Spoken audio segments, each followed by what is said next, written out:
I flipped the switch. Are we good now? All right. And we got a 3-day weekend coming. We got Labor Day coming up. And when I was a kid, all I knew was I just got an extra day. In fact, back when I was a kid, school didn't start till after Labor Day. So it was one of those things that I knew stuff was about to ramp up. But a 3-day weekend coming is awesome.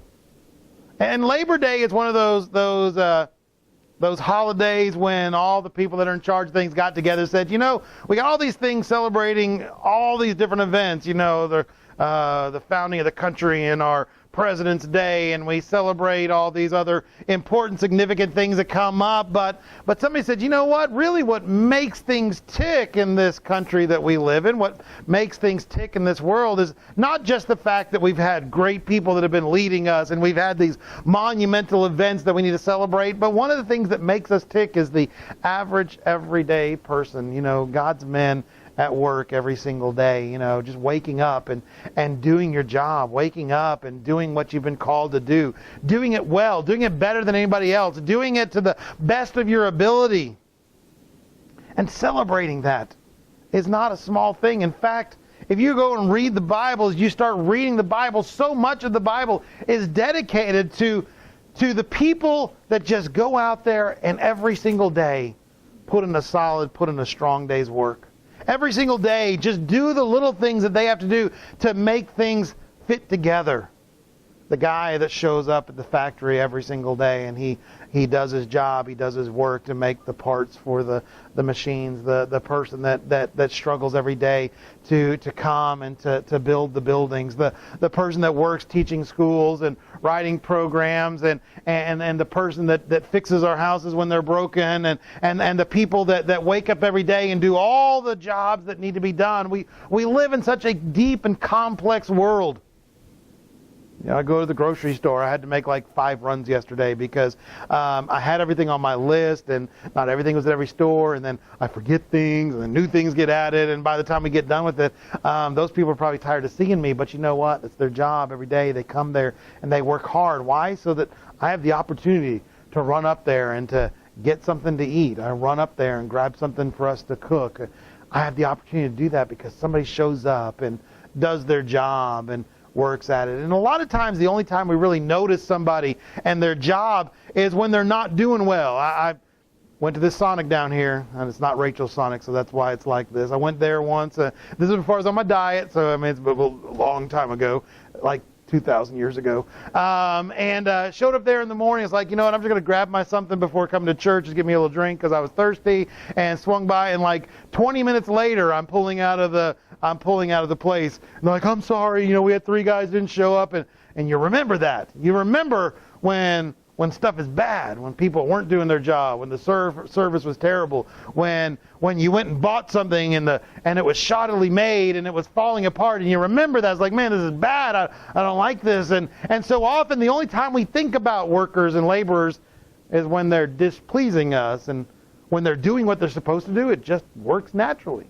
Things happen. A person gives me a hamburger when I swing by a fast food joint. A person does their job when I go to the grocery store and check out my food, and stuff is stocked on the shelves like it's supposed to be, and everything's good. But sometimes it's good for us to celebrate. Celebrate the fact that God's given us the opportunity to go out and to work hard and to earn a living, and at the same time do it with joy and passion, to do it with precision, to be proud about the work that we're doing, to be proud about what God's called us to be about. And so today we're going to be celebrating the worker, the person that works. But of course, before we ever celebrate the worker, we always have to talk about the opposite side. The guy at school that is making good grades, but he's making good grades because he's sitting next to that person that always does their homework, always gets it right, and it's the football players like, hey, oh man, I'll give you $5 if you give me your notes, all right? Or the cheerleader that's like, I'm really pretty, you should help me out. You're right, I should. Trust me, it works all the time. Your logic is impeccable. Whatever it is that you just said, I will do for you. And in the back of your mind, that person's not earning what they get. They're not They're not deserving of being out there. They're not putting the work in. They're not striving. They're not making their grade.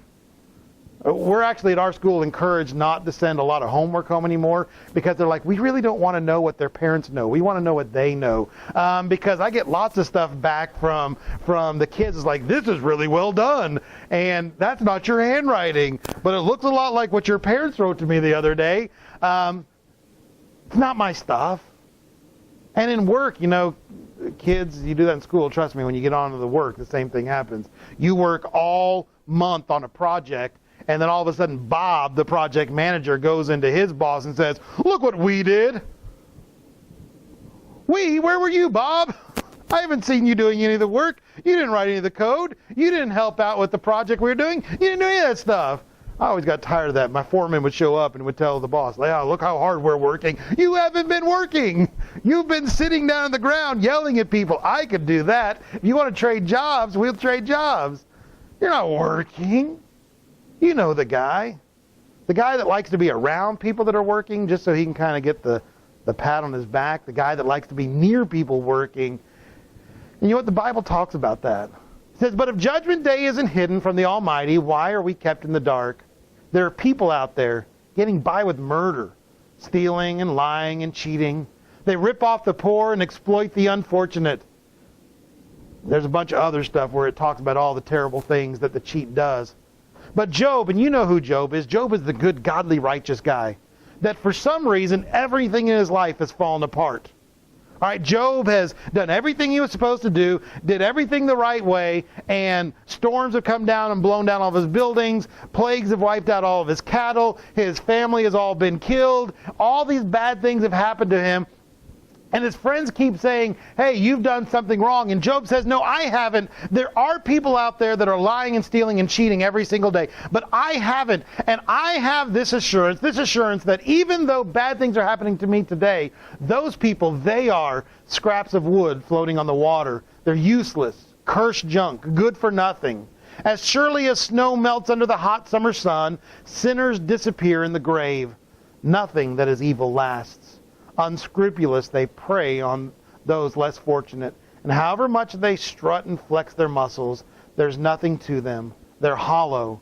They may have an illusion of security, but God has his eye on them. I know sometimes it's really, really tempting to want to do it the easy way, to want to have somebody give you everything, to be able to steal and cheat and lie to get to the next level. But what Job is telling his friends, he's like, I'm not going to do that. They're trying to tell Job, you either are a cheat or a thief or a liar, or you need to start being one because something desperately wrong has happened to you. And he says, I don't want to be one of those people, because no matter what happens, at the end of the day, that person goes to the bed knowing that I am not good enough. That person goes to bed every single night saying, I am only worth as much as the people that I have surrounded myself with. When a new challenge comes, that person doesn't wake up and say, I'm ready to face this new challenge. That person doesn't wake up and say, I'm ready for a new day. That's the person that wakes up and says, I hope there's somebody that can help take care of me. I hope there's somebody that can help me sneak my way through this one. I hope there's another one that's going to give me that relief I need, or to bail me out again when I need to be bailed out. That person doesn't have any confidence. That person doesn't have any hope. What that person finds out is that they're hollow, that everything they have is an illusion, and that there's no security in what they are.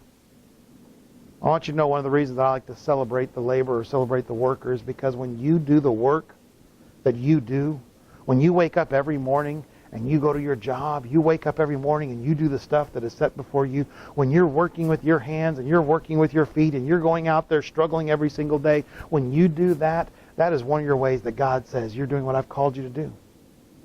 You're not a cheat. You're not a thief, you're not a stealer, you're not a liar. You're going out and you're working with your own hands. And you can wake up in the morning and say, I feel secure because I can. I can do what's before me.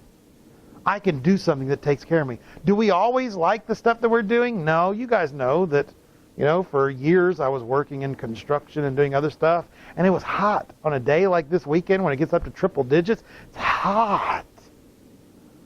It's tiring. It's backbreaking. Causes your feet to ache, and my hands were rough and hard, and I was always burnt, and I was weary. But I woke up every morning saying, I know I'm taking care of my family. I know today my family will be fed. I know today that my family will have a roof over their heads.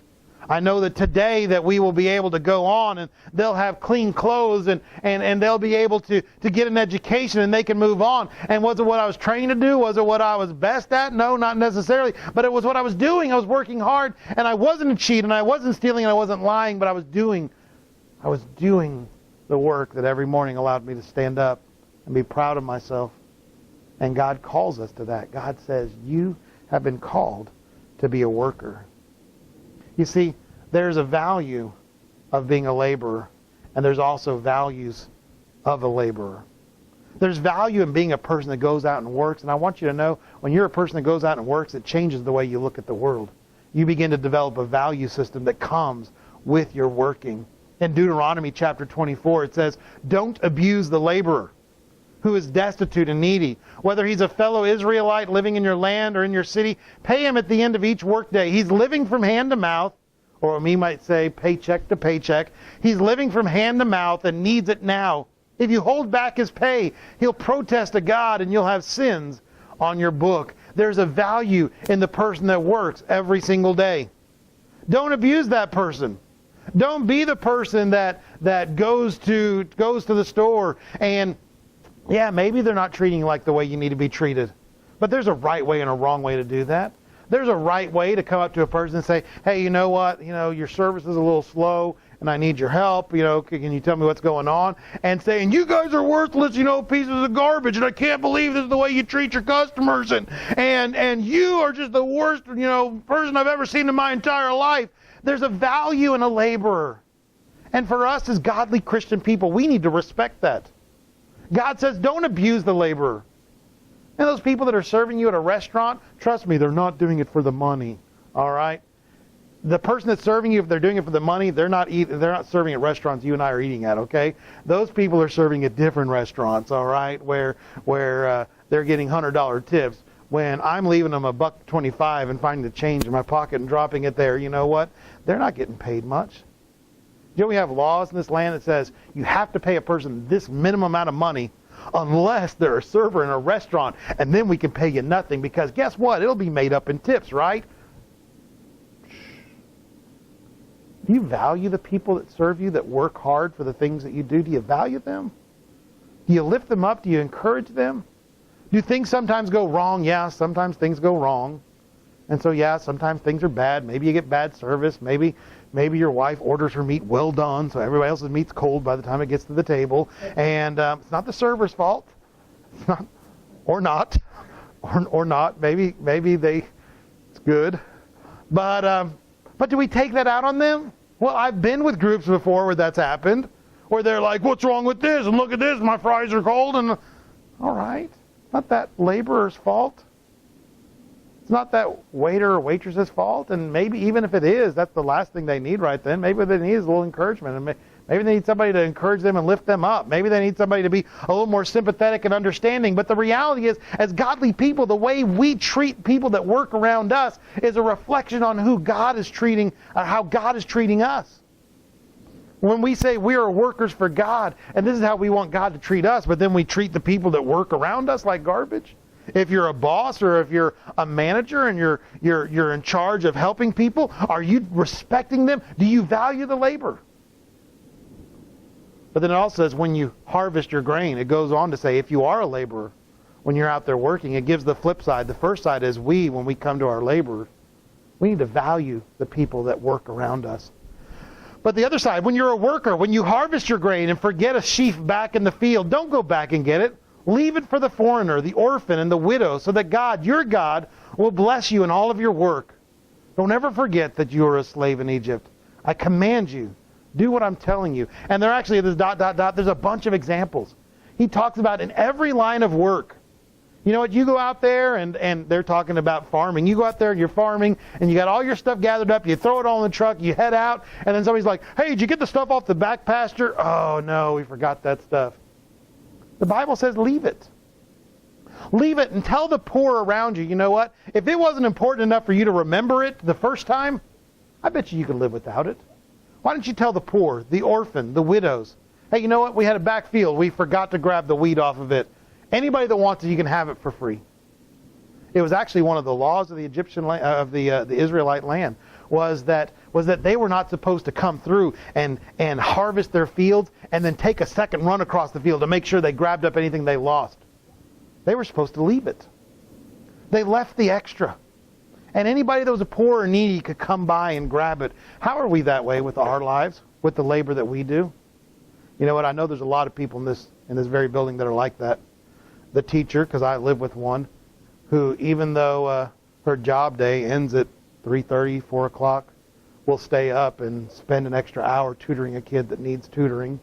It might be why she had 100% of her kids pass this year, because she spent her lunchtime. See, that's the best diet she has. She comes home and is like, I didn't get to eat again. I gave my time away to help somebody that was in need. Why? Because there's a value system that she has. A value system that says, you're important to me, and I'm going to give of my excess. I'm going to give of what I have. And for a teacher, it's a time a lot of times, and she gives of her time. But I know those of you that have given of your services. Gary helps run our website, and I don't know how many times Coy has helped us out with things. We went to camp, and the church we were at, Kellum, was having problems with the plumbing, and he's like, let me look at it. And in fact, he refused to take a shower until he fixed the shower head. So it was but it's using our skills and our talents that we have to accomplish the things that we're doing.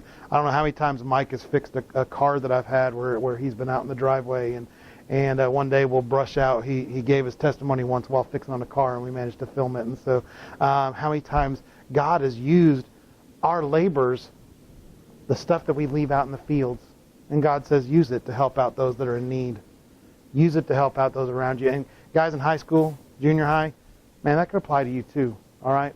When you're at the school, when you're around, it's the senior that gives of her time to give up a little bit of her status being a senior in order to help the sophomores and freshmen get around school. And it's the kids on the football team that give a little extra support to people. There's a value that comes with being a laborer because you realize how hard you work for what you have. And when you give it away, it's our way of showing people how much God has done for me. What are you willing to give? What are you willing to give up that God has given you in order to always remember that we were once a slave to sin, but we are now free, and indeed free indeed. But I also want you to know, this is one of my favorite things to know, the Bible has no bones about telling us this. You are called to work hard. You're called to work hard in your faith, but you know the Bible actually tells us it's a command of God that we're supposed to play hard too. I know that sounds weird because I know when I was a kid, it was never preached that way. We use fancy church words. You know, one of the 10 commandments is every once in a while, you need to have a play date. Did you know that? Every once in a while, you need to have a good time. When you hear the passage that says, remember the Sabbath day and keep it holy. All right? I heard that verse all the time. That told me, remember the Sabbath day. My dad's not here, but it's the uncomfortable shoes story. My dad thinks that I'm really, really scarred forever about uncomfortable shoes. That's what that verse meant to me when I was a kid. Remember the Sabbath day, keep it holy. That means you were supposed to go to church, put on your most uncomfortable clothes, be dressed up, ties, terrible shoes, those thin little socks, and I hated those thin little socks. When they started making thick black socks, I was so happy. It's like, look, it feels like regular socks instead of feeling like pantyhose. Guys don't need to be wearing thin little socks. And that's what the Sabbath day was. Every once in a while we were allowed to watch a football game, and then we would turn right back around and go to church and sing in the choir and that's all it was. That is not what the Sabbath day was supposed to be. The word Sabbath is a Hebrew word that means to rest, to take a break. The Bible commands you. It is a command of God in the same list of don't murder, don't commit adultery, and don't steal, that you need to take a break. Every once in a while, you need to rest. You need to have some time off. If you don't do that, you are breaking the laws of God.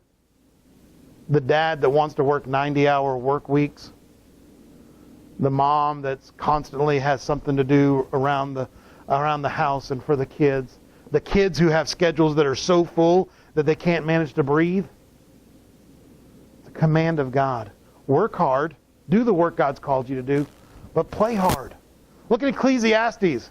Ecclesiastes 6 through 8 says, go to work in the morning and stick to it until evening without watching the clock. That means don't complain and gripe about your job. Go to your job. Do what you've been called to do. You're getting paid to do it. Be there. Be excited about it. If it's not what you want to do, you're not going to get a new job by being grumpy about it. Hey, I want a promotion, but I'm going to gripe about this job all the time. Your boss is going to say, I don't want you up here with me. A new employer is not going to want you with them. You work hard. You're excited about your job. You do your job well. Opportunities begin to happen. Stick until evening without watching the clock. You will never know from moment to moment how your work will turn out in the end. You don't know what's going to happen that day when you show up to work. That may be the day that you're ministering to one of your coworkers. That may be the day when they lift you up when you're having a bad day. That may be the day when somebody around you get hurt and injured and you're the one that's there to watch them, to take care of them, to call 911. I don't know what it is, but go there and do your job diligently and happily. Oh, how sweet the light of day and how wonderful to live in the sunshine. Even if you live a long time, don't take a single day for granted. Take delight in each light-filled hour, remembering that there will also be many dark days and that most of what comes your way is smoke. Work hard. Play hard.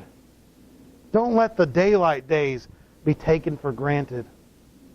Don't let the sun set on your childhood or on your kids' childhood without every once in a while remembering, you know what? Kids, I want you to do your work. I want you to strive hard in school. I want you to play hard in sports. But every once in a while, I want you to relax hard with your family. Let's go play. Let's have a good time. It's a command of God. The reason we work so hard, we take care of our family, we do the duty that we're supposed to do, is so that at the end of it we can lay our labors down and find satisfaction. I've done a good day's work, and now is the time for me to celebrate. How often do you celebrate? Labor Day. Tomorrow is the day that we celebrate that you work all year long and you're given one day off so you can labor in your house. Well, I hope you don't do that all day long. I mean, we won't do it all day long. We'll be playing some fantasy football or whatever. We work all day long. Take a day to remember God's called you to play hard too. Work hard. Play hard. Don't make every Saturday about how many jobs could I do. Find time to carve away time for your family. Whatever it is your family likes to do. If you like to walk down to the local park, if you like to find a fishing hole that you can go hang around in. We play games in my house. We're gaming people. Every once in a while we even get Kim on the Xbox. You know, it's just do something that you can have fun with your family. And work hard and play hard. It's a command of God. Celebrate the fact. Celebrate the fact that you have earned the right, deserve the right to rest, to have a Sabbath, to have a day off, a time off. You don't have to feel guilty, but you can say, I've worked hard for this. And then the last thing is talking about kingdom working. In Nehemiah chapter 4, verse 19 and 21, I love the story of Nehemiah. Nehemiah has seen the bad state that his nation that he came from, he's no longer living in Israel, the bad state that is in. The city Jerusalem has been laid waste. They're trying to rebuild the temple, but it's taking such a long time. People are raiding it, abandoning it. It's just in ruins.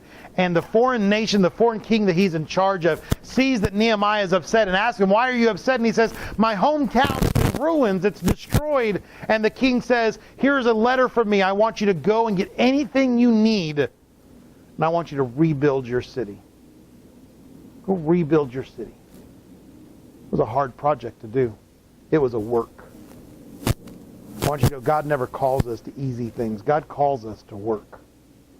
But God always calls us to something we're capable of doing. This guy's job, his job was to bring food to the king. He was basically a waiter for the king, and his job was to drink and eat everything the king had once to make sure it wasn't poisoned. What a great job. All right, you know how valuable you are when you're like, look, see if this is poisoned, all right? Hey, push that red button, see if it blows up. All right, hey, this thing is ticking. Why don't you hold on to it for a little bit? All right, that's his job.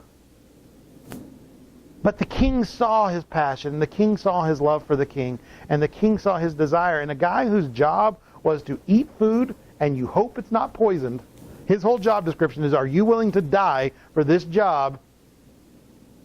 And God says, I want you to rebuild the city. That's a big job. It's a lot different than eat this and see if it's poisoned. Does it taste funny? All right, then I'll have it. That's a really, really big job. This huge job that he's been called to do. And he goes out there, and what he finds is as he's building this thing, the people around him are not happy, because as long as Jerusalem was destroyed, it meant the other cities around could prosper. And so as they started rebuilding Jerusalem, the other cities decided not only was this a bad idea, they should stop it immediately, so they began attacking the city of Jerusalem. So now Nehemiah is not only building a city, he is now the general of an army. He has to build a city while they're being attacked. And this is the work they were doing. He says, then I spoke to the nobles and the officials and everyone else. There's a lot of work going on. And we're spread out all along the walls, separated from each other. When you hear the trumpet call, join us there. Our God will fight for us. And so we kept working from first light until the stars came out, half of us holding lances. What he had them do is he had every single one of them. He said, don't even put your sword in the sheath.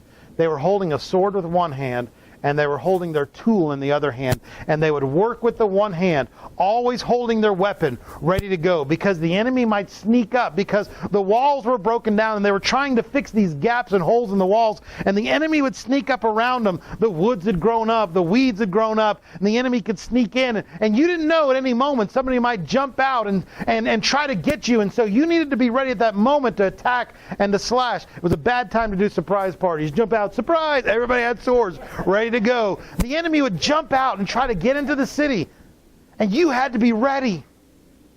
And Nehemiah was telling them, we have work to do. And you know what? This is what kingdom work is so often about. Kingdom work is about building up the things God's called us to build up, and to fight off the wiles that Satan's coming against us. We've been talking for a while at this church that we have been getting ourselves to a place where we have been fighting Satan off for so many years. But you know what? We're also in a place where we have to be building at the same time. It's why we've been asking you to pray so heartily every single day. Pray that God sends us to a place where we can grow even more. We can reach out to more people. We can find more blessings that God's given us. And we continue to ask God, God bless us as we fight the battles. And it's exciting that we see battles being won. And it's exciting that we see blessings coming true.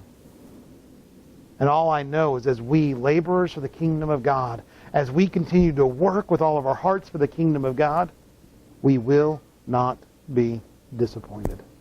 God does not fail us. God's not going to say, hey, nice work, losers. God doesn't do that. God says, well done, my good and faithful servants. He tells us the harvest is plentiful, but the workers are few. You and I, we're called to be those workers. Work with joy, work with passion. Work with all the gusto that you have as if you're working for God in everything that you do. And you will find joy. You will find peace. You will find happiness.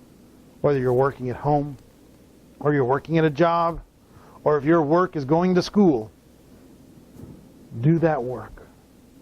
Put in the effort. Go the extra mile. And make your labor be your worship to God. I celebrate you for all that you do. And I thank you for the fact that you work so hard for your family and for your job and for everything else, yet you still have the time to work for the kingdom of God. That's something to be celebrated. Something to pat yourself on the back about, to say, you know what, well done. Because I know God does that all the time. Well done, my good and faithful servant. You know, in this very building, we have been working for the kingdom of God. Today is the last day of the 4th year we've been working here. Next Sunday, we're going to be celebrating our 5th anniversary of people coming and working for God. And you know what? It's an amazing thing. In that time, I don't know how many of our friends that we've seen that have tried starting churches and worked on starting churches, and they've just said, you know what, I'm going to go back and go do it the way I've always been doing it. And you know what, that's enough for me, and I can't handle it anymore. But you know what, you guys have persevered. And I want you to come back next week, and we are going to celebrate. We're going to celebrate what God has done for us, and we're going to talk about What are we looking for God to do in the future? Be in prayer for this church. 5 years is just the beginning. I don't know how many times I've been in a church and I look at their roll and it's like 50 years old. Wow. You know what? It took the first 5 to get to the 50. We're starting today and we're moving on. All right, pray with me.